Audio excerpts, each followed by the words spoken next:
I just arrived from America. What happened in Karur, Tamil Nadu is unbelievable.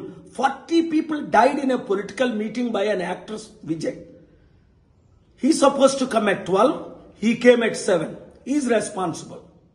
His organizers have taken permission for 10,000 people. More than 1 lakh came. Organizers are responsible. Police also responsible because why they have given permission without proper planning? Number 4, government is responsible.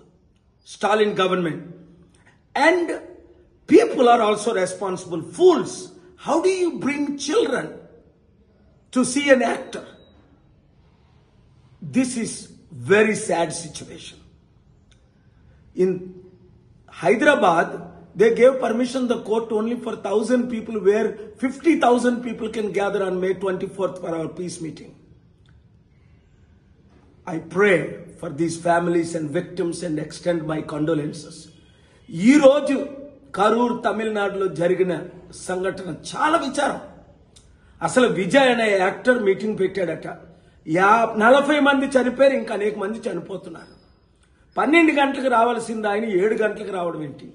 పోలీసులు 10,000 మందికి permission ఇస్తే అక్కడ 1,00,000 మంది రావడం ఏంటి? బందోబస్తు ఎందుకు చేయలేకపోయారు? ఆర్గనైజ్ చేయనప్పుడు పర్మిషన్ ఇవ్వకూడదు కదా?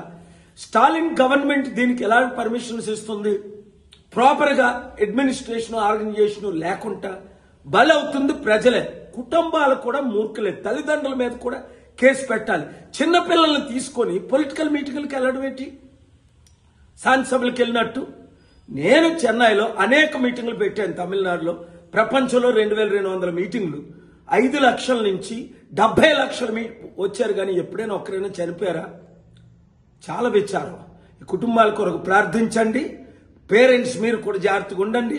ఇలాంటి మన ఆంధ్రాలో, తెలంగాణలో, దేశమంతా జరుగుతున్న గవర్నమెంట్ పట్టించుకోవటం లేదు. పొలిటిసైజ్ చేస్తున్నారు. వీళ్ళకి కావాల్సిందంతా పొలిటికల్ బెనిఫిట్. ప్రజల కొరకు ఏమీ చేయట్లేదు, వారిని కాపాడట్లేదు. చట్ట విరుద్ధమైన పనులు చేస్తున్న వాళ్ళ మీద మనం చర్యలు తీసుకుందాం, కేసులు వేద్దాం, న్యాయం చేద్దాం. Thank you very much. ఆ కుటుంబాల కొరకు ప్రార్థించండి. అసలైన తొలి వెలుగు. ఫాలో వాట్సాప్ @తొలి వెలుగు official.